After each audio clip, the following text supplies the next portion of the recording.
رحم الله من قرأ الفاتحة.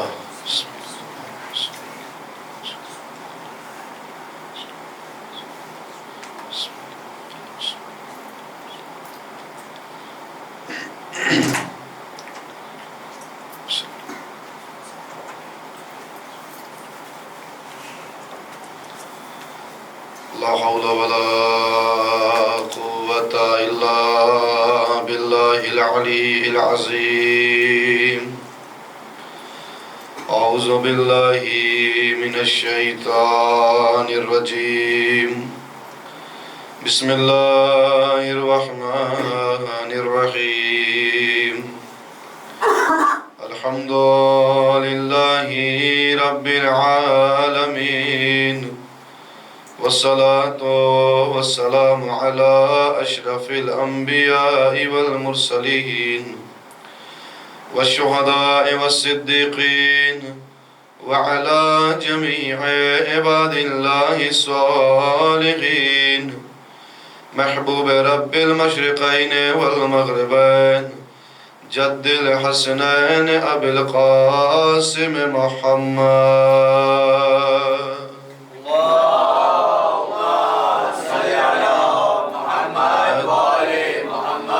وعلى آله الطيبين الطاهرين المعصومين المظلومين المنتجبين الأكرمين، ولعنة الله على أعدائهم أجمعين من يومنا هذا إلى قيام يوم الدين. أما بعد، فقد قال الإمامنا الصادق عليه الصلاة والسلام: بسم الله الرحمن الرحيم. إن فاطمة هي ليلة القدر، من عرف فاطمة حق معرفتها فقد أدرك ليلة القدر. اللهم صل على محمد وآل محمد. ہمارے اور آپ کے چھٹے امام حضرت امام جعفر صادق علیہ الصلاۃ والسلام. اللهم صل على محمد وآل محمد. آپ کا ایک قول، آپ کی حدیث مبارکہ، جسے ان مجالس کے لیے سرنامہ سخن قرار دیا گیا، بعض جگہ آپ کو یہ حدیث پانچویں امام سے بھی مل جائے گی اور بعض جگہ جو ہے چھٹے امام سے.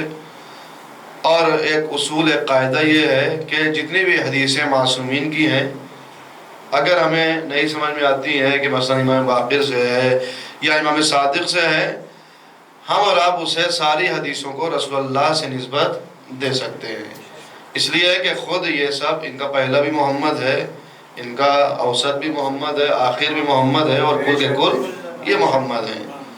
لہٰذا اگر کسی ایک حدیث کو آپ رسول کی طرف نسبت دے دیتے ہیں تو وہ بھی غلط نہیں ہوگا.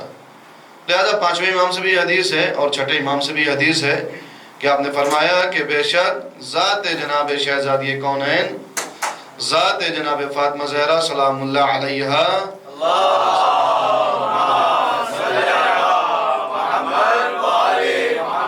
وہ کیا ہے؟ لیلۃ القدر ہے، ایک مبارک رات. اور جو بھی چاہتا ہے کہ لیلۃ القدر کو درک کرے، وہ کیا کرے؟ پہلے شہزادی کونین کی معرفت کو درک کرے اس طریقے سے جس طریقے سے معرفت حاصل کرنے کا حق ہے.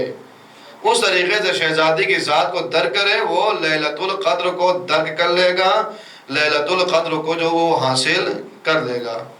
لہذا ذات شہزادی کونین کو راضی کرنا گویا رسالت کو راضی کرنا ہے، گویا امامت کو راضی کرنا ہے. اس سے آگے بڑھ کے جملہ کہوں، صرف رسالت و امامت نہیں، بلکہ اگر شہزادی کو راضی کر لیا تو خداوند عالم کو راضی کرنا ہے. خداوند عالم راضی ہو جائے. کس لیے کہ رسول نے فرمایا کہ یا فاطمہ ان اللہ یرضا برضاک و یغضب لغضبک، اے فاطمہ تمہاری رضا سے خدا راضی ہوتا ہے اور تمہارے غضبناک ہونے سے خدا غضبناک ہوتا ہے. لہذا انسان کے لیے ذمہ داری یہ ہے، انسان کے لیے ضروری ہے کہ انسان پہلے شہزادی کونین کو راضی کرے، اور شہزادی کونین راضی ہو جائیں گی، رسالت بھی راضی ہو جائے گی، امامت بھی راضی ہو جائے گی، خداوند عالم بھی راضی ہو جائے گا۔ اسی لیے واقعہ مشہور ہے، علامہ اقبال بیٹھ کے قرآن پڑھ رہے تھے، اور علامہ اقبال جب قرآن مجید کی تلاوت کر رہے تھے، ان کے والد صاحب کہا کیا کر رہے ہو؟ کہا قرآن پڑھ رہے ہیں۔ کہا کیوں پڑھ رہے ہو؟ کہا چاہتا یہ ہوں کہ رسول راضی ہو جائیں۔ کہا کوئی فائدہ نہیں ہوگا۔ کہا کوئی فائدہ نہیں ہوگا، قرآن مجید پڑھنے سے رسول راضی نہیں ہوگا۔ پھر کیا کریں؟ کہا کہ اگر رسول کو راضی کرنا چاہتے ہو تو پہلے فاطمہ کو راضی کرو، اگر رسول کو راضی کرنا چاہتے ہو تو پہلے فاطمہ کو راضی کرو۔ فاطمہ راضی ہو جائیں گی تو خود بخود رسول راضی ہو جائیں گے، اور جب رسول راضی ہو جائیں گے خداوند عالم بھی راضی ہو جائے گا۔ لہذا ذمہ داری ہے کہ انسان شہزادی کونین کی معرفت حاصل کرے۔ اگر شہزادی کونین کی معرفت ہو گئی تو چونکہ میں نے عرض کیا تھا شہزادی کونین محور ہے رسالت اور امامت کا۔ رسالت اور امامت، اس زنجیر کی درمیانی کڑی کا نام ہے فاطمہ زہرا، اور اگر اس کڑی کو الگ کر دیا جائے تو رسالت و امامت بکھر کے رہ جائے گی۔ اسی لیے تمام انبیاء کو روایات موجود ہے، تمام انبیاء کو نبوت ملی ہے تو شہزادی کی ولایت کا، شہزادی کی فضیلت کا اقرار کرنے سے۔ اگر شہزادی کی فضیلت کا اقرار نہ کرتے یا شہزادی کی کسی فضیلت کا انکار کر دیتے تو کیا ہوتا؟ آدم کی نبوت چھن جاتی، نوح کی نبوت چھن جاتی۔ یعنی اگر کوئی فضائل جناب فاطمہ زہرا کا انکار کرے تو نبی کی نبوت چھن جاتی ہے، نبی کی نبوت ختم ہو جاتی ہے۔ اگر نبی کو منصب نبوت مل رہا ہے تو کیوں فاطمہ کی ولایت و فضائل کا اقرار کرنے کی بنا پہ؟ تو میرے عزیزوں، جب نبی کی نبوت فاطمہ کے اقرار کے بغیر باقی نہیں رہ سکتی تو جو انسان نبی بھی نہ ہو، جو انسان معصوم بھی نہ ہو، جو انسان گنہگار ہو، اگر وہ انسان فاطمہ کے فضائل کا انکار ہی نہ کرے بلکہ فاطمہ کو جھوٹا اگر کہتا وہ نظر آئے اور اس کے بعد بھی خلیفہ بننا چاہے تو خلیفہ بننا تو دور ہے، وہ انسان بننے کے قابل بھی نہیں ہوگا۔ صلوات پڑھیں گے محمد و آل محمد پر۔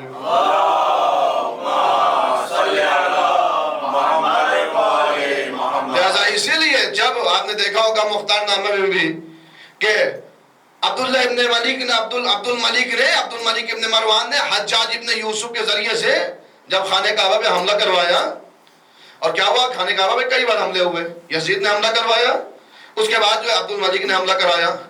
عبداللہ ابن زبیر خانہ کعبہ کے پاس جا کے کھڑا ہو گیا، کیا ہوا؟ خانہ کعبہ جل گیا، اور خانہ کعبہ کے ساتھ ساتھ عبداللہ ابن زبیر کو بھی قتل کر دیا گیا۔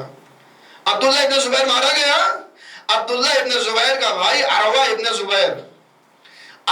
زبیر سے کسی نے آ کے کہا کہ خانہ کعبہ کو جلا دیا گیا، بہت غلط ہوا، اللہ کے گھر کو جلایا گیا، بہت غلط ہوا، اور تمہارا بھائی مارا گیا، یہ بہت غلط ہوا ہے، خانہ کعبہ کو جلا دیا گیا۔ عروہ ابن زبیر نے آگے بڑھ کے کہا یاد رکھو اگر اللہ کا گھر پہلے نہ جلایا گیا ہوتا تو آج کسی میں اوقات نہیں تھی کہ خانہ کعبہ کو جلا دیا جائے۔ اگر اللہ کا گھر پہلے نہ جلایا گیا ہوتا، اس وقت لوگ خاموش نہ رہتے جب اللہ کا گھر جلایا جا رہا تھا، تو آج کسی میں ہمت نہ تھی جو خانہ کعبہ کو جلا سکے۔ اس نے کہا کیسی بات کر رہے ہو، اللہ کا گھر کب جلایا گیا؟ کہا پہلے بھی کبھی رسول کا گھر جلایا گیا تھا، پہلے بھی کبھی رسول کا گھر جلایا گیا تھا اور لوگ خاموش تھے، لوگ خاموشی سے دیکھ رہے تھے۔ میرے عزیزوں، عام اور آپ اپنی عظمت سمجھے، آج آپ اس مجلس میں ایام فاطمیہ کی مجلس میں بیٹھ کے اس کے لیے بول رہے ہیں، اس کے حق میں دفاع کر رہے ہیں جس کے لیے کل مدینے والوں نے نہیں بولا تھا، جس کے لیے کل مدینے والے خاموش تھے۔ لہذا اگر آج بولتے ہیں تو کن میں شمار ہوگا؟ سلمان و ابو ذر میں شمار ہوگا، مگر نہ اگر خاموش رہیں گے تو مدینے والوں کے سامنے جو گھر جلایا جا رہا تھا خاموش تھے ان میں شمار ہوگا۔ اور خود عروہ ابن زبیر نے کہا آج لوگ پریشان ہو رہے ہیں، کل اگر جو ہے اللہ کے گھر کو جب جلایا جا رہا تھا لوگ بولتے، آج کسی میں اوقات نہیں تھی، طاقت نہیں تھی جو اس گھر کو خانہ کعبہ کو جلا دیتا، اور کل اگر قرآن پہ تیر کی بارش کی گئی اس وقت لوگ اگر بولتے تو آج کسی میں اوقات نہیں تھی کہ تیر بارانی کی جاتی قرآن پہ۔ کہا کل کون تیر برسائے گئے؟ کہا قرآن ناطق حسن کے جنازے پہ تیروں کی بارش کی گئی۔ اس وقت لوگ خاموش تھے. اور اس کے بعد آج اگر ولید ابن عبد الملک نے کیا کیا تھا، ولید ابن عبد الملک ابن مروان، کیا کیا اس نے جو ہے قرآن مجید سے استخارہ نکالا کسی چیز کے لیے. خانہ کعبہ پہ بیٹھ کے آپ دیکھیں کہ کیسے کیسے بادشاہ تھے جن کو خلیفہ مسلمین بنایا گیا تھا، مسلمانوں کا خلیفہ. استخارہ کس چیز کا دیکھا جا رہا ہے؟ کہا استخارہ دیکھا جا رہا ہے کہ خانہ کعبہ کی چھت پہ بیٹھ کے شراب پینے کا. اب دیکھیں کیسا امام زین العابدین علیہ السلام کا جو دور تھا بہت سخت دور تھا. ایسے بادشاہ تھے. ہم اور آپ سمجھتے ہیں امام زین العابدین علیہ السلام نے صرف گریہ کیا کربلا کے بعد؟ نہیں، ایسے بادشاہوں سے سامنا تھا. اور پھر اس کے بعد امام نے جو کام کیا ہے 34 برس، وہ تاریخ آپ جا کے پڑھیں امام نے کتنی محنتوں سے زحمتوں سے کام کیا ہے. استخارہ دیکھا خانہ کعبہ کی چھت پہ بیٹھ کے شراب پینے کا. استخارہ منع آیا اور آیت ایسی آئی کہ جابرین کے لیے جو ہے وہ جہنم ہے، ظالمین کے لیے جہنم ہے. تو اس نے قرآن مجید کو خطاب کر کے کہا تو مجھے جبر کہتا ہے، تو مجھے ظلم سے ڈراتا ہے، میں تو مسلمانوں کا خون پینے والا خلیفہ ہوں. اتنا کہہ کے قرآن رکھا، اور قرآن رکھنے کے بعد تیر جوڑا کمان میں اور تیر سے قرآن مجید کو پارا پارا کر دیا اور آواز دیا. یہی نہیں، پارا پارا کی آواز دیا. کہا جا کے اپنے خدا سے کہہ دینا ولید نے مجھے پارا پارا کر دیا ہے. عروہ ابن زبیر نے کہا اس وقت اگر جب حسن کے جنازے پہ تیروں کی بارش ہو رہی تھی، اگر اس وقت خاموش نہ ہوتے تو کیا ہوتا؟ کہ آج کسی میں اوقات نہ تھی کہ قرآن مجید کو جلا دیا جائے. آج بھی آپ دیکھیں، آج قرآن مجید جلا دیا جاتا ہے. ہم کتنا واویلا کرتے ہیں، ہم کتنا جو ہے کوہرام مچاتے ہیں، مگر اگر اس وقت لوگ بولے ہوتے جب قرآن پہ تیر بارانی ہو رہی تھی، جب قرآن ناطق پہ تیر بارانی ہو رہی تھی، آج کسی میں دم نہ تھا، کسی میں قوت نہ تھی جو قرآن مجید کو ٹارگٹ بنایا جاتا. اس وقت لوگ خاموش تھے. میں نے قرار سے کیا کہ جنگ خندق، رسول کے گھر پہ حملہ ہوا، اس وقت بھی لوگ خاموش. کون بولا جب رسول نے کہا من یبارز لہذا القلب؟ کون آیا؟ ایک علی ابن ابی طالب کی ذات. تمام لوگ خاموش. رسول کے گھر پہ حملہ ہو رہا ہے، فاطمہ کے گھر پہ حملہ ہو رہا ہے، خاموش. مگر جب رسول کے گھر پہ حملہ ہوا، کون بولا؟ علی ابن ابی طالب کی ذات.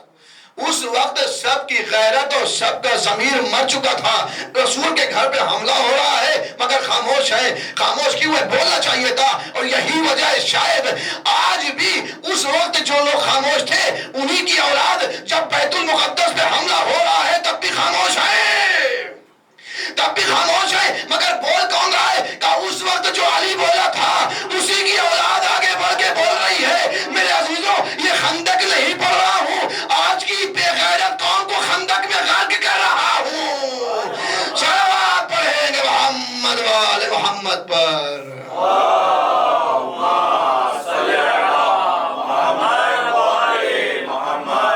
لہذا اگر شہزادی کو راضی کر لیا تو رسول بھی راضی، خداوند عالم بھی راضی. کیوں؟ اس لیے کہ میں نے عرض کیا کہ یہ گھر مقدس ہے. اور گھر کیوں مقدس ہے؟ اس لیے نہیں کہ جو ہے وہ گھر مقدس بنایا گیا کعبے کے لیے. میں نے مثال دی، خداوند عالم نے خود کہا ابراہیم کعبہ بناؤ، پاک کرو، تب طواف کے قابل ہوگا. مگر اس گھر میں ایسے لوگ تھے کہ جن کی وجہ سے یہ گھر مقدس اور بابرکت بنا. اور کیسی ذات؟ ایک ساتھ اگر لے لیں ذات سیدہ. ہم اور آپ میں کوئی انسان جو ہے وہ اپنی اپنی فیلڈ کا، کوئی شاعر ہے، کوئی عالم ہے، کوئی انسان کسی کمپنی کا جو ہے وہ بڑا باس ہے، کوئی انسان مثلا اکاؤنٹنٹ ہے، کوئی انجینئر ہے. ہر اپنا اپنا ایک سب کا تخصص ہے، سب کی اسپیشلٹی ہے ہر انسان کی. ابھی اگر آپ کسی کے سامنے، کسی شاعر کے سامنے جا کے کہہ دیجئے شاعر صاحب، اتنا کہہ دیجئے شاعر صاحب، ان کی پوری صفات و کمالات ان کے جو ہوں گے اس لفظ شاعر میں سمٹ کے آ جائیں گے. یعنی ایک انسان کی فضیلت بتانے کے لیے ایک شاعر کی آپ شاعر کہہ دیجئے، وہ بافضیلت ہو گیا صرف ایک جملے میں. کوئی انسان عالم ہے، آپ نے جا کے عالم کہہ دیا، آپ نے جناب کہہ دیا، جتنا انہوں نے کیا ہے ایک لفظ جناب میں سمٹ کے آ گیا. اب الگ سے کوئی لفظ دینے کی ضرورت نہیں ہے، ایک لفظ میں سمٹ کے آ گیا. کوئی انسان انجینئر ہے، آپ نے انجینئر کہہ دیا، ان کی فضیلت بڑھانے کے لیے اب وہی کافی ہے، الگ سے جملہ کہنے کی ضرورت نہیں ہے. ہم اور آپ کے جتنے بھی کمالات ہوں، ہم اور آپ کی جتنی بھی فضیلتیں ہوں، اگر ایک جملہ کہہ دیا جائے اس ایک جملے میں ہماری ساری فضیلت سمٹ کے آ جاتی ہے. مگر اللہ جانے اس ذات فاطمہ میں کیا کمال تھا کہ خداوند عالم نے اسے فاطمہ بھی کہا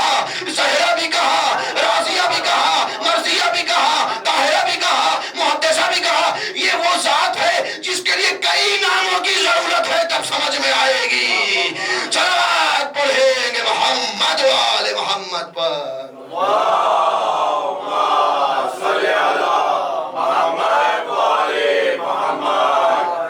ایک اور صلوات پڑھیں محمد و آل محمد پر۔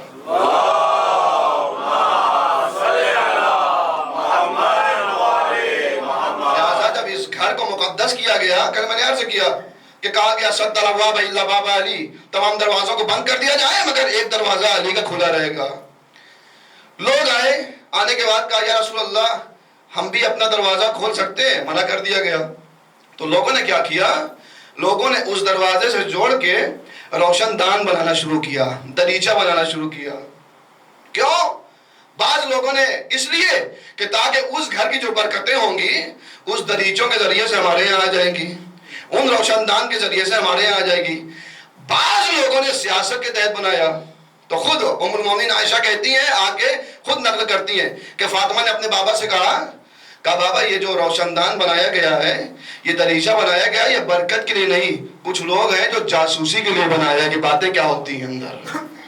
کچھ لوگ ہیں جو جاسوسی کرتے ہیں، جو باتیں لینے کے لیے ان روشن دان کو بنایا گیا، لہٰذا ان کو بند کروا دیجیے۔ جناب شہزادی کونین نے کہا رسول اللہ نے ان روشن دانوں کو بند کروا دیا۔ اب اس کے بعد واقعہ آپ کا حدیث کیسا کا سنا ہوا ہے، جس وقت یہ چادر میں گئے اس وقت جہاں پہ ام سلمہ آئی اور آنے کے بعد انہوں نے کہا یہ بتائیے کہ کیا یا رسول اللہ ہم داخل ہو سکتے ہیں، اس میں ہم آ سکتے ہیں؟ رسول اللہ نے کیا فرمایا؟ انک علی الخیر، اے ام سلمہ آپ خیر پہ تو ہیں مگر یہاں نہیں آ سکتی۔ انک علی الخیر، آپ خیر پہ ہیں مگر اس میں نہیں آ سکتی۔ میں کہوں گا بی بی ام سلمہ آپ تو ان کے ساتھ رہی ہیں، آپ نے تو زانوے ادب طے کیا ہے، آپ نے ان سے سیکھا ہے، آپ کو اتنا تو معلوم تھا آپ ان کے برابر نہیں ہیں، آپ کو اتنا تو معلوم تھا آپ ان کے برابر نہیں ہے، ان کی ہمسری نہیں کر سکتی، پھر آپ نے کیوں پوچھا؟ کہا ہم نے تمہارے لیے پوچھا ہے، ہم نے کائنات کو پیغام دینے کے لیے پوچھا۔ پیغام کیا تھا؟ رسول نے کیا فرمایا؟ آپ خیر پہ ہیں مگر یہاں نہیں ہے۔ ام سلمہ نے آواز دیا ہم یہی تو بتانا چاہتے ہیں، جب خیر والے یہاں شامل نہیں ہو سکتے تو جن کی زندگی میں خیر کہیں ہے ہی نہیں وہ کیسے شامل ہو جائیں گے؟ صلوات پڑھیں محمد وآل محمد پر۔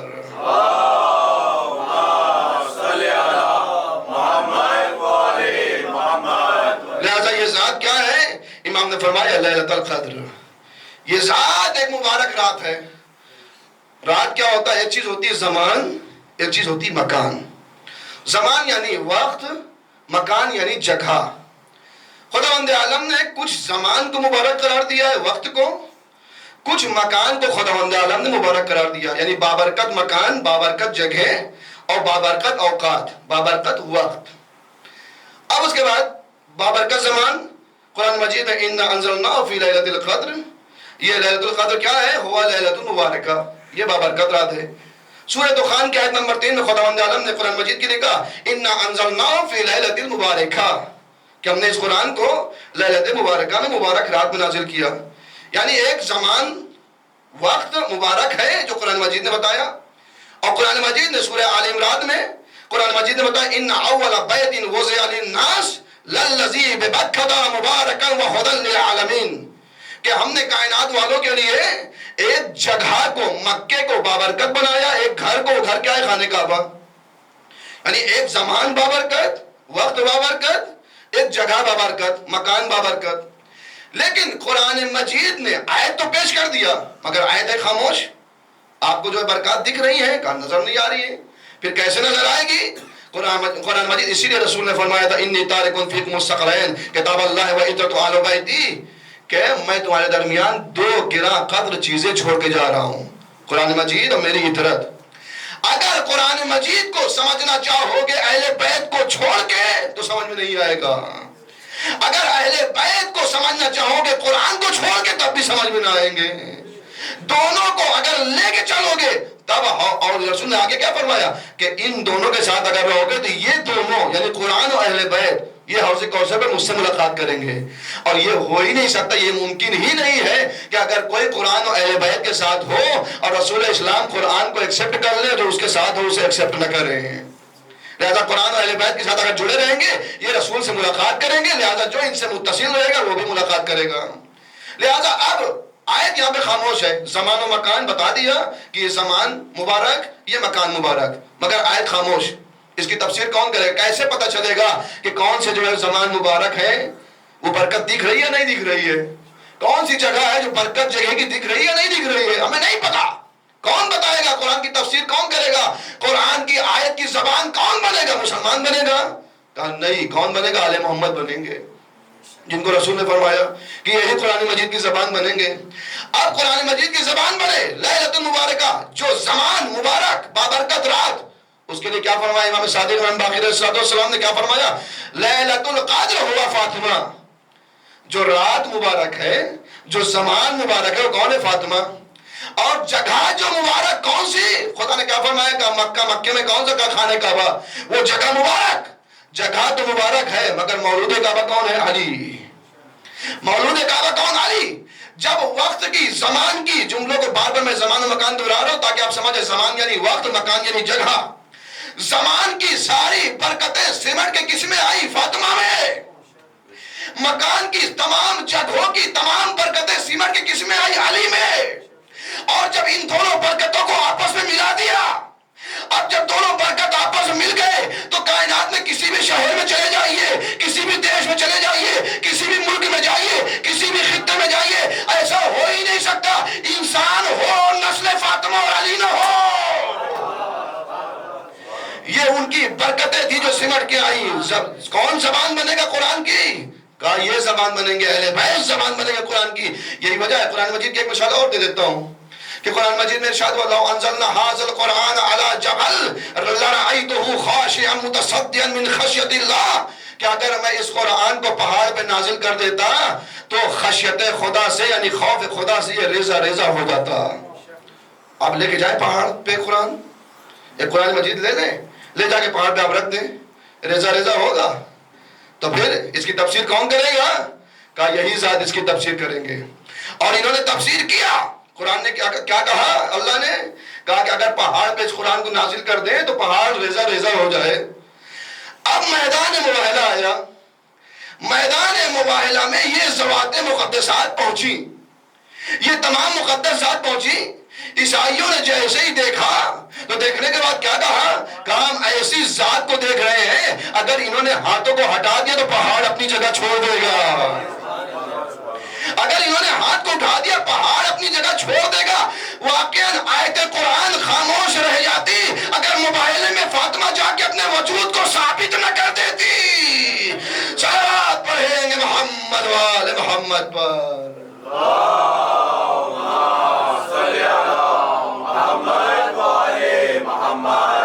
لہذا ذات فاطمہ کیا ہے؟ ذات فاطمہ لیلۃ القدر ہے. اور لیلۃ القدر کیا ہے؟ اس میں تقدیر لکھی جاتی ہے انسانوں کی. اس رات میں تقدیر لکھی جاتی ہے. فرض کر لیجیے 1 سال تک جو بھی آپ کو کرنا ہے، مثلا میں یہاں مجلس پڑھنے آیا ہوں، یہ رمضان میں تقدیر لکھی جا چکی تھی. آپ کا پروموشن اس سال ہوگا، وہ تقدیر لکھی جا چکی ہے. لہذا جو بھی ہونا ہے ہمارے ساتھ وہ تقدیر لکھی جاتی ہے لیلۃ القدر میں. اور یہ لیلۃ القدر یہ رات کون سی ہے؟ بعض لوگ اعتراض کرتے ہیں. کہا کہ تاریخ شہادت چونکہ جناب فاطمہ زہرا ہوا لیلۃ القدر. کیا ہے لیلۃ القدر ہے؟ کہا فاطمہ زہرا کی شہادت کی تاریخ جو ہے وہ طے ہونی چاہیے، معلوم ہونی چاہیے. کتنی روایت ہیں؟ تاریخ کہیں نہیں ہے. یہ ذکر ہے کہ رسول کی شہادت کے کتنے دن زندہ رہیں. بعض روایت 40 دن، بعض روایت 45 دن، 70 دن، 75 دن، 95 دن. 5 روایت. کسی نے آگے کہا کہ تاریخ شہادت ذکر ہونی چاہیے. ہم نے کہا کیوں ذکر ہونی چاہیے؟ کہا نہیں معلوم ہونی چاہیے. ہم نے کہا فاطمہ لیلۃ القدر ہے، فاطمہ لیلۃ القدر ہے. تم پہلے لیلۃ القدر بتا دو کون سی تاریخ ہے. لیلۃ القدر بتاؤ کون سی تاریخ. کہا نہیں وہ اللہ نے مخفی رکھا ہے. کتنی روایت ہے؟ کہا 5 روایت ہے. 17 رمضان، 19 رمضان، 21 رمضان، 23 رمضان، 27 رمضان. کہا 5 روایت لیلۃ القدر کی ہے. کہا فاطمہ بھی لیلۃ القدر ہے. تم جاؤ پہلے جا کے لیلۃ القدر پتہ کر کے بتا دو، ہم تاریخ شہادت بھی بتا دیں گے. علامہ فخر الدین رازی نے یہاں پہ جملہ لکھا. انہوں نے کہا کیوں لیلۃ القدر کو مخفی رکھا گیا ہے، پوشیدہ رکھا گیا، کیوں جو بتایا نہیں گیا؟ انہوں نے کہا کہ کچھ چیزیں ایسی ہوتی ہیں جو بعظمت ہوتی ہیں، اس لیے انہیں مخفی رکھا گیا ہے. اور انہوں نے مثال دیا، کہا کہ جیسے قیامت کیا ہے؟ بعظمت ہے، لہذا مخفی رکھا گیا۔ موت آنی ہے، سب کو پتا ہے، کب آنی ہے کسی کو نہیں پتا، کہا اس کو مخفی رکھا گیا اس لیے کہ موت بعظمت چیز ہے۔ جنت ملنی ہے، کب ملنی ہے کسی کو نہیں پتا، کہا اس لیے اس کو مخفی رکھا گیا ہے۔ ساری چیزوں کو مثال دیتے گئے کہ وہ مخفی ہے، وہ بعظمت ہے، اس لیے اسے مخفی رکھا گیا ہے۔ وہیں پہ آگے بڑھ کے ایک عالم دین نے کہا، علامہ فخر الدین رازی، جب آپ کا یہ عقیدہ ہے کہ کچھ بعظمت چیزیں ہیں جن کی عظمت کی وجہ سے انہیں مخفی رکھا گیا ہے، تو آگے بڑھ کے یہ بھی کہہ دیجئے ظہور کب ہوگا نہیں معلوم۔ کہا ظہور نہیں معلوم، اس کا مطلب یہ بھی بعظمت ہے، ظہور بھی بعظمت ہے، اسے بھی مخفی رکھا گیا ہے۔ قیامت کب آئے گی؟ قرآن مجید کہہ رہا ہے سیاتی، عنقریب آئے گی، ابھی تک تو آئی نہیں۔ قرآن مجید کہہ رہا ہے سیاتی، عنقریب آنے والی ہے، مگر ابھی تک نہیں آئی۔ وہ بھی ہم سے کہتے ہیں، کیا کہتے ہیں آپ لوگ؟ کہتے ہیں ظہور ہوگا، ظہور ہونے والا ہے، مگر کب ہوگا ظہور یہ نہیں پتا۔ کب ہوگا ظہور؟ ہم نے کہا کہ قیامت کب آئے گی؟ کہا قرآن نے کہا کہ عنقریب آنے والی ہے۔ ہم نے کہا ہم بھی تو یہی کہتے ہیں دعا عہد میں، انہم یرونہ بعیدا ونراہ قریبا۔ تم جس ظہور کو دور سمجھتے ہو، ہم عصمت اسے نزدیک سے دیکھ رہے ہیں۔ صلوات پڑھیں گے محمد وآل محمد پر۔ اللہم صلی علی محمد وآل محمد۔ لہذا ذات شہزادی کون ہے؟ للیلۃ القدر۔ للیلۃ القدر میں کیا ہوتا ہے؟ تقدیر لکھی جاتی ہے۔ یہاں پہ ایک جملہ میں نے رہبر معظم کا کوٹ کیا تھا، آج دوسرا جملہ کہ اس ایام فاطمہ کے لیے آیت اللہ خامنہئی حفظہ اللہ نے فرمایا، کہا کہ جب ایام فاطمیہ آئے، اور خود اس کے پہلے آیت اللہ وحید خراسانی نے، ایران میں رسمی چھٹی ہوتی ہے آفیشلی گورنمنٹ کی طرف سے چھٹی شہادت کے دنوں میں، اور اس میں ہوا کیا تھا کہ جب سید ہادی پریسیڈنٹ ہوئے ایران کے انقلاب کے بعد، تو وحید خراسانی سے ملنے آئے، تو انہوں نے انکار کر دیا ملنے سے، کہا ہم تم سے نہیں ملیں گے۔ وہ بڑا پریشان ہوئے، کہا کہ آقا ہم آپ سے ملاقات کرنا چاہتے، کیا خطا ہوئی؟ کہا ہم تم سے تب ملاقات کریں گے جب شہزادی کی شہادت کی تاریخ میں تم رسمی چھٹی کا اعلان کرو، تم رسمی چھٹی کا اعلان کرو۔ وہ اسی وقت گئے، جانے کے بعد میٹنگ کیا، میٹنگ کر کے فوراً انہوں نے اعلان کیا رسمی چھٹی کا۔ اس کے بعد آغائے وحید خراسانی نے ان سے ملاقات کیا، تو رہبر معظم نے آگے بڑھ کے اس میں فرمایا، کہا کہ ہم سب کے لیے، مومنین کے لیے اعلان کیا، کہا کہ جب تاریخ شہادت آئے تو تاریخ شہادت فاطمہ میں اپنے اپنے جاب سے چھٹی مانگو، اپنے اپنے جاب سے چھٹی لو، اور چھٹی لے کے کیا ہوگا جب تم چھٹی لو گے، لیکن اس سے پہلے جہاں جاب کر رہے ہو اپنا اخلاق ایسا بنانا کہ جب چھٹی لے کے دوسرے دن جاؤ تو لوگ کم سے کم پوچھیں خیریت کیوں چھٹی لیا تھا۔ ایسا نہ ہو کہ بعض جو لوگ چھٹی لیتے ہیں، بعض ٹیچر خاص طور سے استاد ٹیچر چھٹی لے لیتے ہیں تو بچے سوچتے ہیں کہ اچھا ہوا آج نہیں آئے، بہت پریشان کرتے ہیں۔ لیکن اگر اخلاق ایسا ہو، پڑھانے والا ایسا ہو، یا ایسا انسان ہو کہ مولا نے خود فرمایا نہج بلاغہ میں، خالط الناس مخالطۃ ان متم ما بقوا علیکم وان عشتم حنوا الیکم، کہ دنیا میں ایسے زندگی گزارو کہ جب تم زندہ رہو تو لوگ ملنے کے مشتاق ہوں، اور مر جاؤ تو لوگ گریا کریں، اس طرح کی زندگی گزارو۔ تو کہا اگر زندگی ایسی ہوگی تو بہت اچھا، چھٹی لیا، کہا چھٹی لے کے آپ گئے، آپ نے مجلس کیا، مجلس کے بعد اب دوسرے دن جب آپ آفس پہنچیں گے، اپنے کام پہ پہنچیں گے، تو آپ کے جو اسٹاف ہے، دوست احباب ہیں، وہ پوچھیں گے سر خیریت، گھر میں فیملی میں، آپ کہیں گے الحمدللہ سب ٹھیک ہے، پھر چھٹی کیوں لیا جب سب ٹھیک ہے؟ تو اب یہاں پہ رہبر معظم فرماتے ہیں کہ اب یہاں پہ بتائیے گا، جب کہیں گے سب ٹھیک تو پھر چھٹی کیوں لیا؟ کہہ دیجئے رسول کی اکلوتی بیٹی کی تاریخ شہادت تھی، رسول کی اکلوتی بیٹی کی تاریخ شہادت تھی۔ اب جب وہ پوچھے گا کہ رسول کی اکلوتی بیٹی وہ بھی شہید ہوئی، اسے بھی قتل کیا گیا؟ ہاں قتل کیا گیا۔ کس نے قتل کیا؟ کہا ابھی جو کل چھٹی لیا تھا وہ تھا تولا۔ رہبر معظم فرماتے کل جو چھٹی لیا تھا وہ کیا تھا؟ تولا تھا۔ اب جیسے یہ پوچھے کہ رسول کی اکلوتی بیٹی کی شہادت ہوئی، اسے بھی شہید کیا گیا، کس نے شہید کیا؟ کہا جو کل تولا کیا تھا آج تبرہ کر کے عبادت کو کمپلیٹ کر دینا۔ صلوات پڑھیں گے محمد وآل محمد پر۔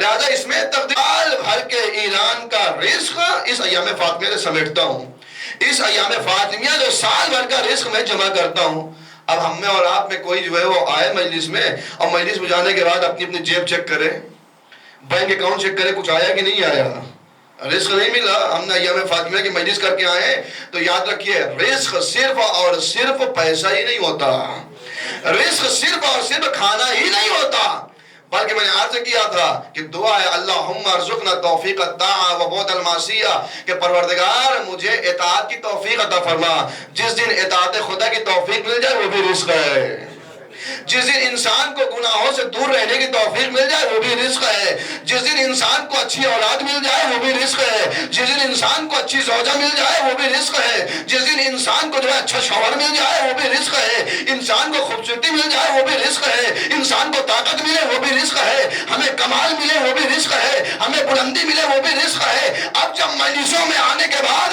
ہمیں کوئی رزق ایسا ملے تو اسے اپنا نہ سمجھنا بلکہ فاطمہ کی خیرات سمجھ کے لے کے جانا۔ صلوات پڑھیں گے محمد وآل محمد پر۔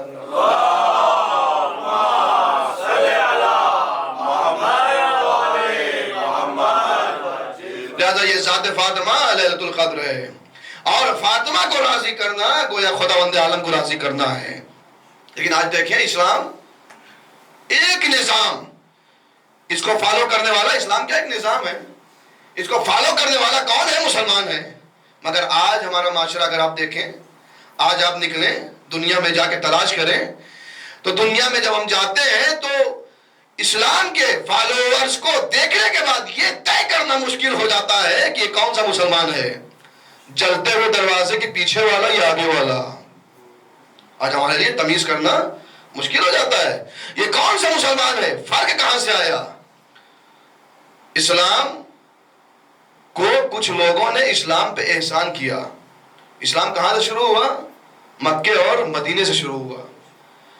مگر اسلام اگر آج یہاں تک پہنچا ہے، ایک مثال دوں آپ کے سامنے، مثلا میں آیا ایئرپورٹ پہ پہنچا، کچھ برادران پہنچے اور پہنچنے کے بعد فوراً جو ہے وہ ہم سے بیگ لیا، بیگ ہمارے ساتھ ساتھ تھا، میں آیا میرے ساتھ میرا بیگ آیا، میں آیا میرے ساتھ میرا بیگ آیا، میں خود آیا مگر میرا بیگ خود آیا؟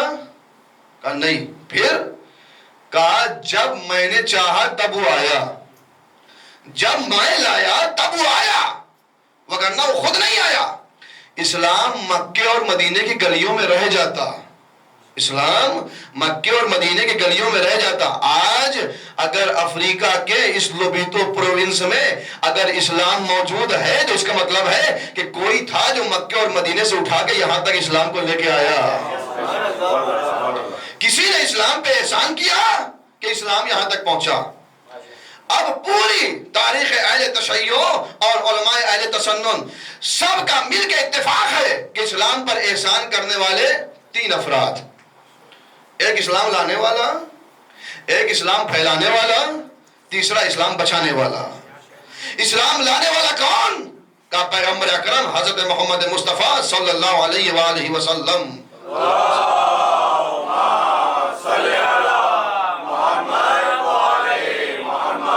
اسلام لانے والا پیغمبر کی ذات۔ اسلام پھیلانے والا کون؟ کہا اسلام پھیلانے والا علی ابن ابی طالب علیہ الصلوۃ والسلام کی ذات۔ اللہم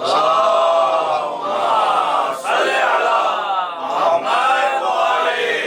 اسلام بچانے والا کون؟ کہا حسین ابن علی علیہ الصلوۃ والسلام۔ اللہم صلی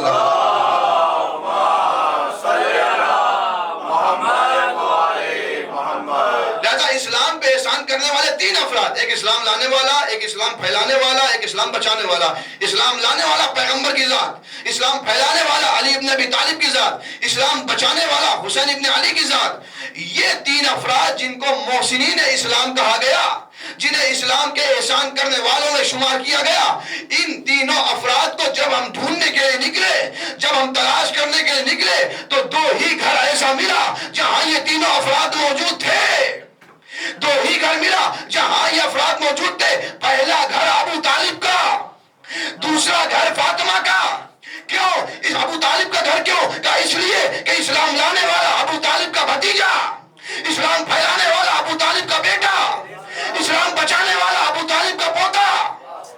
دوسرا گھر فاطمہ کا کیوں؟ کہ اسلام لانے والا فاطمہ کا بابا، اسلام پھیلانے والا فاطمہ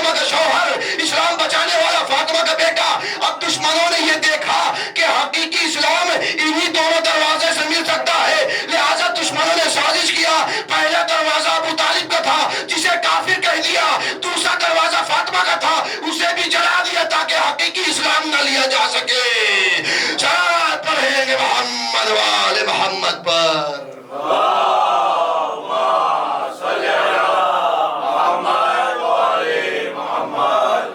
لہذا حقیقی اسلام تلاش کرنا مشکل ہو گیا۔ حقیقی اسلام لیا نہ جا سکے، ان دو دروازوں کو، ایک کو کافر کہہ دیا گیا، دوسرے دروازے کو جلا دیا گیا، اور فاطمہ کی عظمت کو مٹانا چاہا۔ آگے بڑھے، فاطمہ کی عظمت کو، فاطمہ کی شخصیت کو کم کرنا چاہا۔ جب فاطمہ کی عظمت کو مٹانا چاہا تو مولا کائنات آگے بڑھے، میری زندگی میں فاطمہ کو مٹایا نہیں جا سکتا۔ فاطمہ کی فضیلت کو کم کرنا چاہا، آیت تطہیر آگے بڑھی، جب تک ہم ہیں تم فاطمہ کی فضیلت کو کم کر ہی نہیں سکتے۔ تو کیا کیا؟ ہمارے یہاں ایک محاورہ بولا جاتا ہے، کہا کہ جب کوئی بڑی لکیر کھینچ دیا جائے، بڑی لائن کھینچ دیا جائے، اور کوئی آپ سے کہے کہ بغیر اس لائن کو ٹچ کیے، بغیر اس لائن کو چھوئے آپ اس کو چھوٹی کر دیجئے، تو کیا کریں گے؟ کہا آپ اس پہ کوئی کام نہ کریے، اس پہ ٹائم ویسٹ مت کریے، پھر کیا کریے؟ کہا اس کے بغل میں 2-3 اور اس سے بڑی لائن کھینچ دیجئے، اس کے بغل میں 2-3 اور لائن کھینچ دیئے، کیا ہوگا؟ کہا جب کوئی نیا آدمی آئے گا تو وہ دیکھ کے یہ جج نہیں کر پائے گا، یہ تمیز نہیں کر پائے گا کہ پرانی والی کون ہے اور نئی والی کون ہے، یا جملوں کو بدلوں، اصلی والی کون ہے، نقلی والی کون ہے، وہ دیکھ کے تمیز نہیں کر پائے گا۔ جب لوگوں نے دیکھا نہ فاطمہ کی عظمت کو گھٹایا جا سکتا ہے، نہ فاطمہ کی منزلت کو مٹایا جا سکتا ہے، تو کیا کیا؟ کہا فاطمہ کے بغل میں لا کے 3 بیٹیاں اور رکھ دیا۔ فاطمہ تاریخ پڑھ لو آپ کے سامنے، فاطمہ کے بغل میں لا کے 3 بیٹیاں اور رکھ دیا۔ کہا محمد کے 3 بیٹیاں اور تھیں۔ اچھا مورخ کو بھی یہ پتا تھا، مورخ نے لکھا، کیا لکھا؟ محمد کے 3 بیٹی اور تھی۔ مورخ لکھنے، تاریخ لکھنے والے کو یہ معلوم تھا کہ محمد کی بیٹی بنانا آسان ہے، فاطمہ کی بہن بنانا مشکل ہے، فاطمہ کی بہن بنانا مشکل ہے۔ لیکن پھر بھی اگر محمد کے پیغمبر کے 3 بیٹیاں اور تھی تو ہمیں کوئی اعتراض نہیں ہے، ہم اور آپ تو سب کی مجلسیں کرتے، 3 نہیں، 300 نہیں، 3000 بھی اگر ہوتی ہم ان کی بھی مجلس کرتے، ہم ان کی بھی مجلسیں کرتے، ہم ان کے بھی فضائل پڑھتے۔ لیکن تاریخ نے یہ تو لکھ دیا کہ پیغمبر کے 3 بیٹیاں تھیں، ہم کہتے 3000 لکھ دو، مگر نواسے 2 ہی لکھا، حسن حسین، نواسے 2 ہی نظر آئے، حسن حسین۔ ہم پہ اعتراض ہوتا ہے یہ ابھی پورا 2 مہینہ 8 دن محرم کر رہے تھے کالا کپڑا پہنے ہوئے، اب اس کے بعد جو ہے وہ ابھی 2 مہینہ نہیں گزرے کہ پھر سے شروع ہو گئے، پھر سے پورے 1 مہینہ جو ہے مجلسوں کا سلسلہ شروع ہے ایام فاطمیہ کے عنوان سے۔ اب جب دیکھو جہاں دیکھو مجلسیں ہو رہی ہیں، آخر کیوں کر رہے ہیں اتنا زیادہ ایام فاطمیہ؟ میں آج ایک پیغام دینا چاہتا ہوں، یاد رکھو ایام فاطمیہ کیوں ہوتا ہے۔ محرم میں، محرم کی مجلسوں میں ہم مجلسیں کر کے ممبروں سے بتاتے ہیں، اے لوگوں آؤ ہم تمہیں بتاتے ہیں یزید کون تھا، آؤ ہم تمہیں بتاتے خلی کون تھا، آؤ ہم تمہیں بتاتے شمر کون تھا۔ محرم کی مجلسوں میں ہم مجلسیں کر کے بتاتے یزید کون تھا، ایام فاطمیہ کی مجلسوں میں ہم یہاں سے بیٹھ کے بتاتے لوگوں آؤ ہم تمہیں بتاتے یزید کو یزید بنانے والا کون تھا۔ صلوات پڑھیں محمد وآل محمد پر۔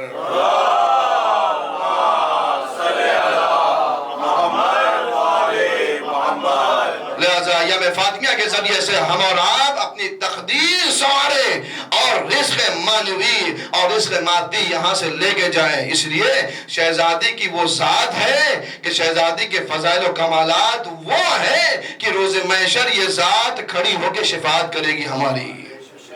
جابر بن عبداللہ انصاری آئے 5ویں امام کے پاس اور آنے کے بعد فرمایا، کہا کہ آپ اپنی جدہ کے وہ فضائل بیان کریے تاکہ میں جب جا کے آپ کے شیعوں کے درمیان بیان کروں تو خوش ہو جائیں، وہ خوش ہو جائیں۔ امام نے کہا جابر سنو، امام فرماتے ہیں کہ جابر میدان محشر ہوگا، نور کا ایک منبر لگایا جائے گا تمام نبیوں کے لیے، اور ایک منبر سب سے اونچا لگایا جائے گا، اور اس پہ کون ہوگا؟ کہا پیغمبر کی ذات ہوگی، اور کہا جائے گا کہ یا پیغمبر اخطب، اے پیغمبر خطبہ دیجئے، اور رسول اسلام خطبہ دیں گے، اور پھر امام فرماتے ہیں کہ ایسا خطبہ دیں گے کہ تاریخ میں کسی نے ایسا خطبہ نہیں سنا ہوگا۔ پھر اس کے بعد اولیاء کا منبر لگے گا، تمام اولیاء میں جس کا سب سے اونچا منبر رہے گا وہ علی ابن ابی طالب کا منبر رہے گا تمام ولیوں میں، اور اس کے بعد کہا جائے گا یا علی اخطب، اے علی آپ بھی خطبہ دیجئے، مولا کائنات بھی خطبہ دیں گے، لوگ سنیں گے، ایسا خطبہ جو تاریخ میں کسی نے نہ سنا ہوگا۔ پھر اولاد انبیاء اور اولاد اولیاء کا ممبر لگے گا، اس میں سب سے اونچا ممبر امام حسن امام حسین کا، آواز دی جائے گی یا حسن حسین اخطبا، آپ دونوں بھی خطبہ دیجئے، وہ بھی خطبہ دیں گے، اور ایسا خطبہ کہ کسی نے نہ سنا ہوگا۔ اور پھر اس کے بعد کہتے ہیں ایک مرتبہ ثم ینادی المنادی فہو جبرائیل، منادی ندا دے گا، ندا دینے والا، آواز دینے والا پکارے گا، کون ہوگا؟ کہا جبرائیل ہوگا، آواز دے گا این خدیجہ بنت خویلد، خدیجہ بنت خویلد کہاں ہیں؟ آواز دی جائے گی این کلثوم اخت موسیٰ، کلثوم موسیٰ کی بہن کہاں ہے؟ این مریم بنت عمران، عمران کی بیٹی مریم کہاں ہے؟ آواز دی جائے گی این فاطمہ بنت محمد، فاطمہ بنت محمد کہاں ہے؟ کہتے ہیں سب کا اپنا پروٹوکال ہوگا، انبیاء ہیں سب کا اپنا پروٹوکال ہوگا، یہ ذوات مقدسات آئیں گی سب کا اپنا پروٹوکال ہوگا، لیکن جیسے ہی شہزادی وارد ہوں گی جناب فاطمہ زہرا سلام اللہ علیہا جیسے ہی آئیں گی ہوگا کیا؟ اللہم صلی اللہ،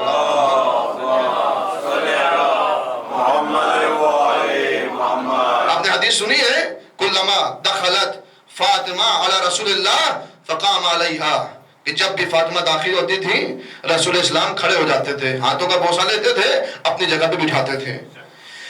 اس حدیث میں کہیں یہ نہیں لکھا کہ یہ حدیث صرف دنیا کے لیے ہے، اس حدیث میں کوئی ایسا لفظ نہیں ہے، کوئی ایسا جملہ نہیں ہے کہ جہاں پہ یہ ترجمہ کیا جائے کہ جب دنیا میں فاطمہ آتی تھی تو رسول کھڑے ہو جاتے تھے۔ یہ حدیث کامن ہے دنیا اور آخرت ہر جگہ کے لیے حدیث۔ اب آپ ذرا اندازہ لگائیں، رسول اسلام بیٹھے ہوئے ہیں، جیسے ہی سب کا اپنا پروٹوکال، سب آئے، سب کا اپنا احترام تھا، لیکن جیسے ہی فاطمہ داخل ہوئی ہوا کیا؟ کہا جیسے ہی فاطمہ داخل ہوئی رسول اسلام کھڑے ہوئے، جب بھی فاطمہ آتی تھی رسول اسلام کھڑے ہو جاتے تھے، رسول اسلام اپنے منبر سے کھڑے ہوئے، اب جیسے رسول کھڑے ہوئے رسول کے پیچھے سارے نبی کھڑے ہوئے، جب سارے نبی کھڑے ہوئے رسول کھڑے ہوئے تو اولیاء میں سب سے بڑے ولی علی کھڑے ہوئے، جیسے علی کھڑے ہوئے ایک مرتبہ سارے ولی کھڑے ہوئے، جب نبی کھڑے ہو گئے اولیاء سارے کھڑے ہو گئے، سارے نبیوں کی اولاد کھڑی ہوئی، سارے نبیوں کی قوم کھڑی ہوئی، سارے اولیاء کی اولاد کھڑی ہوئی۔ اب امام باقر فرماتے ہیں اے جابر سنو، ایک فاطمہ آئیں گی ساری خدائی کھڑی ہو جائے گی، صلوات پڑھیں گے محمد وآل محمد پر، اللہم صلی علی محمد وآل محمد۔ ایک فاطمہ وارد ہوں گی ساری خدائی کھڑی ہو جائے گی۔ اب یہاں پہ اس حدیث کو اسی پہ بحث کرتے اپنی بات کی تمام کر دوں گا کہ رسول اسلام کھڑے ہوتے تھے، کیوں کھڑے ہوتے تھے؟ کیا بیٹی تھی اس لیے کھڑے ہوتے تھے؟ تین ہی چیز ہو سکتی ہے، یا بیٹی کی بنا پہ، یا عورت کی بنا پہ، یا منزلت و فضیلت کی بنا پہ۔ اگر بیٹی کی بنا پہ رسول کھڑے ہو رہے تھے، اور رسول کا کھڑا ہونا، رسول کی سنت کسے کہتے ہیں؟ سنت میں فعل، قول، تقریر، فعل معصوم، قول معصوم، تقریر معصوم۔ اس کی وضاحت کر دوں، فعل معصوم یعنی معصوم کا عمل، معصوم کا کام، معصوم جو کام انجام دے وہ ہمارے لیے سنت۔ قول معصوم، معصوم جو کہے وہ کرو، اگر کہہ رہا ہے تو ہمارے لیے کیا ہے؟ وہ سنت۔ تقریر معصوم کیا ہے؟ کہ معصوم کے سامنے، معصوم دیکھ رہا ہے آپ کوئی چیز انجام دے رہے ہیں، اگر معصوم خاموش ہے اس کا مطلب آپ صحیح انجام دے رہے ہیں، کیونکہ اگر آپ غلط انجام دیں گے تو ہماری طرح نہیں ہے، ہم غلط دیکھ کے بھی خاموش رہتے ہیں۔ معصوم اگر دیکھے گا، اگر غلط ہوگا تو بولے گا، اگر معصوم خاموش ہے اسے کہتے ہیں تقریر معصوم، وہ بھی سنت ہے۔ قول، فعل، تقریر تینوں سنت۔ اب رسول فاطمہ آتی، رسول کھڑے ہو جاتے ہیں، اگر بیٹی کی بنا پہ کھڑے ہو رہے ہیں تو آج ہر باپ کے لیے سنت ہو جاتا اپنی بیٹی کے احترام میں کھڑے ہونے پہ۔ کوئی باپ ہے جو کھڑا ہوتا ہے؟ سنت نہیں ہے کسی بھی شرع میں، چاہے والے سنت ہو یا اہل تشیع ہو، کہیں جو سنت نہیں ہے۔ اس کا مطلب یہ ہے کہ بیٹی کے احترام میں کھڑے نہیں ہوتے تھے۔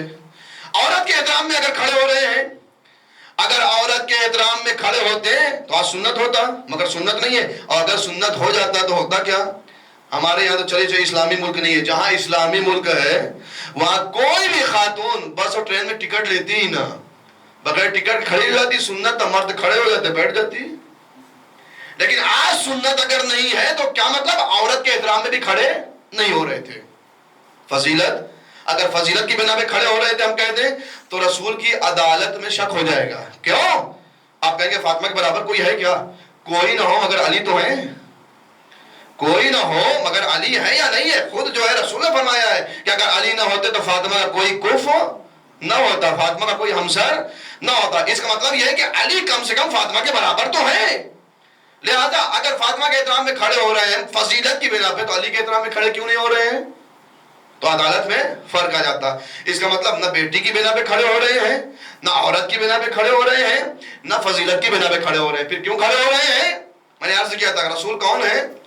رسول شریعت لے کے آئے، مگر پریکٹیکلی طور پہ تھیوری رسول نے بیان کر دیا، مگر جب پریکٹیکل کرنے کی باری آئی تو رسول مردوں کی طرح نماز پڑھ کے بتا سکتے تھے، مگر عورتوں کی طریقے سے نماز پڑھ کے نہیں بتا سکتے تھے۔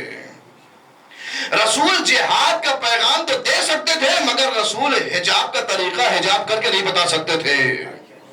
اس کے لیے پریکٹیکل کے لیے رسول کی تھیوری جو لے کے آئے تھے، اس کے لیے رسول کے ساتھ ساتھ ایک ایسے نمونے عمل کی ضرورت تھی جو تمام خواتین کے لیے نمونے عمل ہو۔ مردوں کے لیے نمونے عمل رسول، اور عورتوں کے نمونے عمل کون؟ فاطمہ۔ میں نے عرض کیا تھا یہ شریک کار رسالت ہے۔ خلیفہ اور شریک میں نے فرق پہلی مجلس میں بیان کیا تھا کہ شریک کار رسالت فاطمہ ہے۔ اب ایک مثال تو بات واضح ہو جائے گی، وہ آخری بات کہ بہت سال پہلے 2010 میں کینیڈا کا پرائم منسٹر آیا تھا انڈیا میں۔ اس وقت اس کی ایج تھی 48 ایئرز، اور منموہن سنگھ اس سے ملاقات کرنے گئے۔ منموہن سنگھ کی ایج کتنی تھی اس وقت؟ جو ہے تقریباً 78-80 ایئرز کے قریب اس وقت۔ اب ملنے کے لیے پہنچے، جبکہ عمر میں کم سے کم آدھی عمر کا، یعنی باپ بیٹے کا فرق ہے عمر میں، مگر اس کے بعد جب پہنچے، اور کتنے کروڑ ملینوں اور بلین جو ہے لوگوں کے جو ہے وہ پرائم منسٹر ہے منموہن سنگھ، اتنی زیادہ پاپولیشن۔ کینیڈا کا ایک ینگ پرائم منسٹر آیا، اور جیسے ہی آیا منموہن سنگھ کھڑے ہو گئے۔ ہم کہیں گے آپ کیوں کھڑے ہو رہے ہیں؟ وہ تو آپ کے بیٹے کے برابر کا ہے، وہ آپ کے بیٹے کے برابر کا ہے، آپ کیوں کھڑے ہو رہے ہیں اس کے احترام میں؟ کہا یہاں باپ بیٹے کی بات نہیں ہے۔ کہا پھر کیا ہے؟ کہا یہاں عہدے کی بات ہے، یہاں منصب کی بات ہے وہ چھوٹا مگر عہدہ برابر کا ہے، جو میرا منصب ہے وہ اس کا منصب ہے۔ یعنی ایک برابر عہدہ والا ایک برابر عہدے والے کے احترام میں کھڑا ہو رہا ہے۔ اب سمجھے جب بھی فاطمہ آتی تھی رسول کھڑے ہو جاتے تھے، یعنی ایک عہدے والا دوسرے عہدے والے کے لیے کھڑا ہو رہا ہے، یعنی مردوں کا نمونے عمل عورتوں کے نمونے عمل کے احترام میں کھڑا ہو رہا ہے۔ صلوات پڑھیں گے محمد وآل محمد پر۔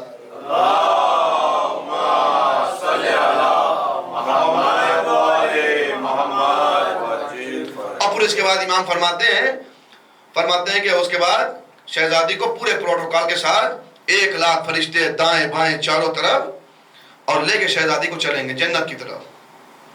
شہزادی جائیں گی اور جنت میں جانے سے پہلے رک جائیں گی۔ پروردگار پوچھے گا کہ میرے حبیب کی بیٹی کیوں رک گئی؟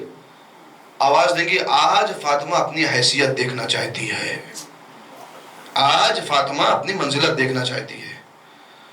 خدا کہے گا جائیے اور اہل محشر سے جس کا چاہیے ہاتھ پکڑ کے جنت میں لے کے جائیے۔ اب امام نے جو روایت میں جملہ استعمال کیا، جس طریقے سے ہمارے یہاں آپ کبھی گیہوں فرض کر دیجئے آپ کہیں رکھتے ہیں خراب ہو جاتا ہے تو آپ خراب گیہوں اس میں سے الگ کر دیتے ہیں۔ کیوں؟ جو لوگ کسان ہیں وہ جانتے ہیں اگر خراب گیہوں الگ نہ کریں گے تو جو اچھے گیہوں ہیں وہ بھی خراب کر دے گا، لہٰذا اس کو الگ کر دیتے ہیں۔ جب الگ کر کے پھینکتے ہیں خراب گیہوں کو، کچھ اس کے ساتھ اچھے گیہوں بھی چلے جاتے ہیں۔ تو جو پرندے ہوتے ہیں، مرغابیاں ہوتی ہیں، وہ کیا کرتی ہیں جب چننے کے لیے آتی ہیں تو ان خراب گیہوں میں سے اچھے دانوں کو چن لیتی ہیں۔ اب امام یہاں پہ جملہ استعمال کرتے ہیں کہ اے جابر، اس وقت میدان محشر میں سے جس طریقے سے ایک مرغ خراب دانوں کے درمیان سے اچھے دانوں کو چن لیتا ہے، فاطمہ اسی طریقے سے اچھے لوگوں کو چنیں گی۔ پھر انتخاب ہوگا لوگوں کا، چن لیا جناب فاطمہ نے، وہ چلیں گے، اور چلنے کے بعد جنت کی طرف لے جایا جائے گا، وہ رک جائیں گے۔ خدا پوچھے گا تم لوگ کیوں رک گئے؟ کہ خدا ہم کو سب کو فاطمہ نے منتخب کیا ہے، ہم کو فاطمہ نے انتخاب کیا ہے۔ آج چونکہ ہم انتخاب فاطمہ ہے، منتخب فاطمہ ہے، آج ہم اپنی حیثیت دیکھنا چاہتے ہیں۔ خدا کہے گا اپنی حیثیت دیکھنا چاہتے ہو، جاؤ واپس میدان محشر میں واپس جاؤ، اور جس نے بھی تمہیں فاطمہ کے نام پہ کھانا کھلایا ہو، جس نے بھی فاطمہ کے نام پہ تم کو لباس پہنایا ہو، جس نے فاطمہ کے نام پہ پانی پلایا ہو، اس کا ہاتھ پکڑو اور جنت میں داخل ہو جاؤ۔ امام فرماتے ہیں جابر اس کے بعد کیا ہوگا؟ سوائے منافقین اور کفار کے میدان محشر میں کوئی نہ ہوگا، سب کو جنت میں وارد کر دیا جائے گا۔ لہذا میرے عزیزوں، ہم سب واقعاً خداوند عالم سے دعا کریں کہ جب وہ موقع آئے، اس لیے کہ ہم سب اپنے اپنے اعمال جانتے ہیں، جب وہ موقع آئے تو اس موقع پہ ہمیں فاطمہ زہرا سلام اللہ علیہا کی شفاعت نصیب ہو۔ اس لیے کہ یہ ذات وہ ذات ہے کہ جس کو راضی کرنے سے خداوند عالم راضی ہوتا ہے۔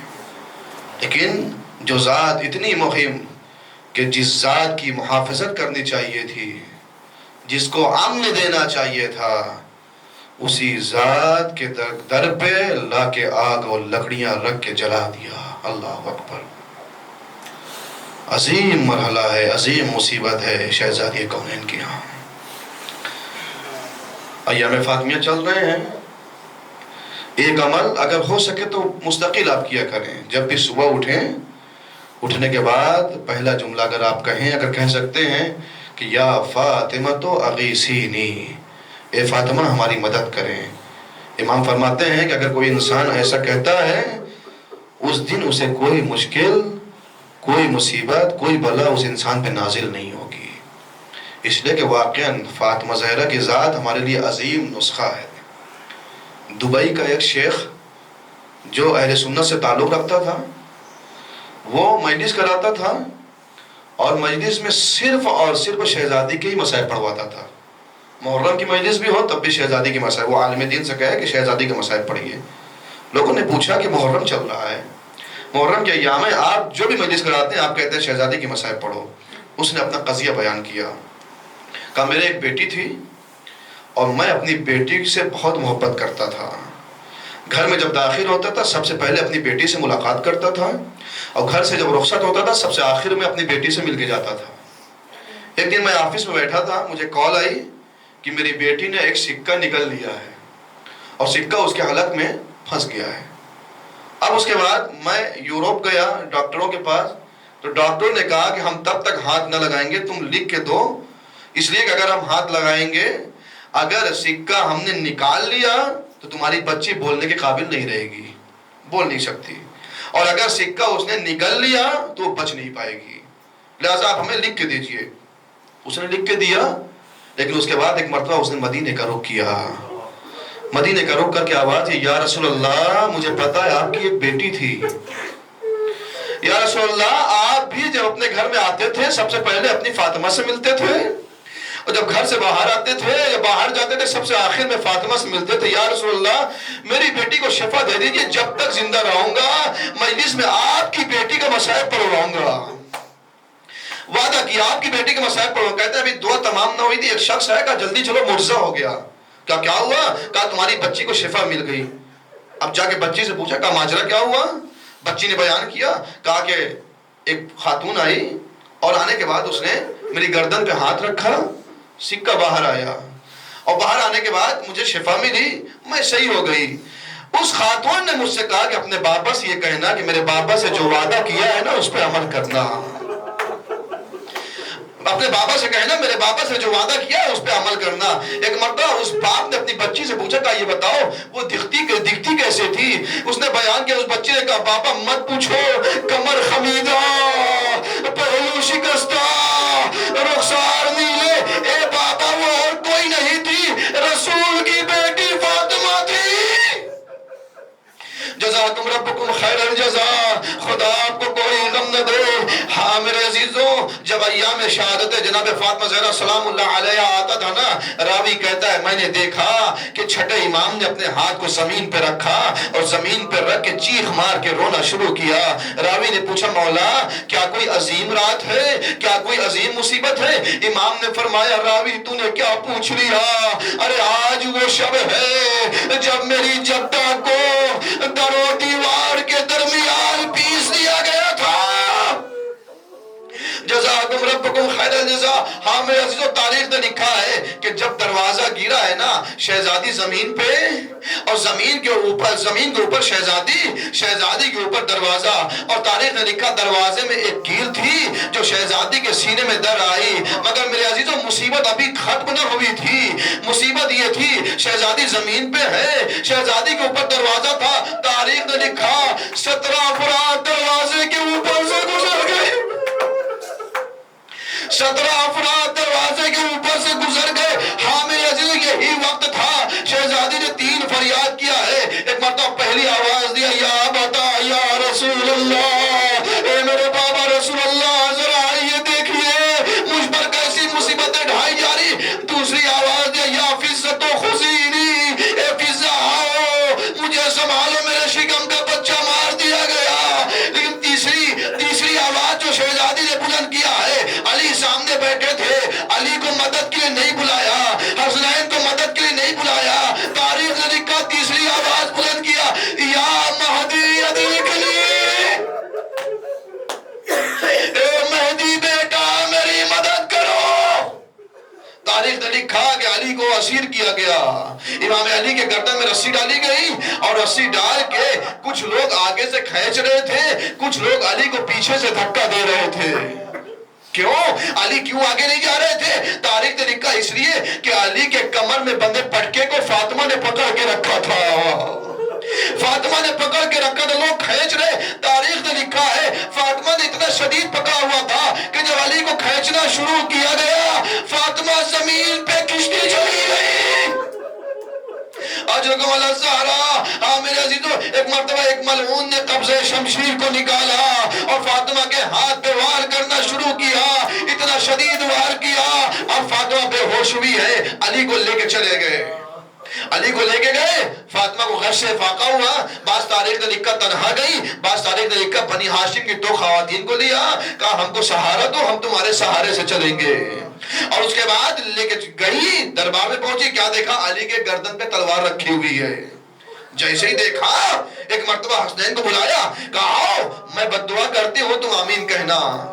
مولا کائنات نے جیسے ہی دیکھا شہزادی بد دعا کے لیے جا رہی ہے، سلمان کو بلایا، اے سلمان یہاں آؤ، جاؤ شہزادی کو منع کر دو بد دعا نہ کرے۔ جناب سلمان آئے، اے بی بی بد دعا نہ کریے۔ شہزادی نے فرمایا اے سلمان دیکھ نہیں رہے ہو یہ میرے چھوٹے چھوٹے بچوں کو یتیم کرنا چاہتے ہیں، یہ میرے بچوں کو یتیم کرنا چاہتے ہیں۔ ایک مرتبہ سلمان نے کہا اے بی بی علی نے ہی منع فرمایا ہے، اے سلمان اگر علی نے کہا ہے تو میں بد دعا نہ کروں گی۔ میرے عزیزو یہی وہ وقت تھا جیسے شہزادی نے ہاتھوں کو اٹھانا چاہا تھا نا، مولا کائنات فرماتے خدا کی قسم یہی وہ وقت تھا کہ ایک مرتبہ مدینے کی دیواریں بلند ہونے لگی، مدینے کی زمین بلند ہونے لگی۔ اب جب لوگوں نے یہ دیکھا تو علی کو چھوڑ دیا، علی چھوڑ دیے گئے، باہر آئے، فاطمہ نے علی کو دیکھا، علی کے چہرے کی طرف دیکھ کے مسکرایا، آواز ہے یا علی روحی لکر فدا، یا علی جسمی لکر فدا، اے علی میری روح آپ پر قربان ہو جائے، میرا جسم آپ پر قربان ہو جائے۔ میں رک کے ایک جملہ کہوں گا، اے شہزادی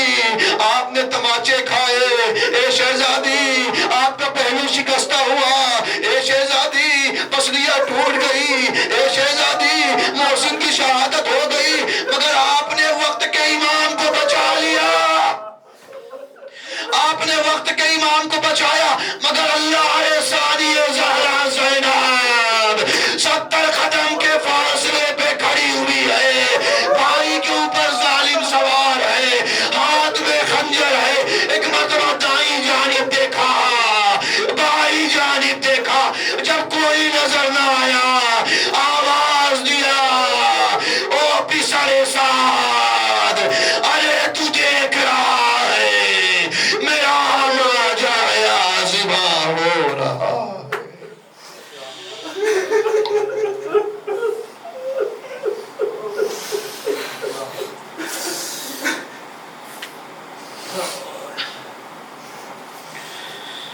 انا للہ و انا الیہ راجعون۔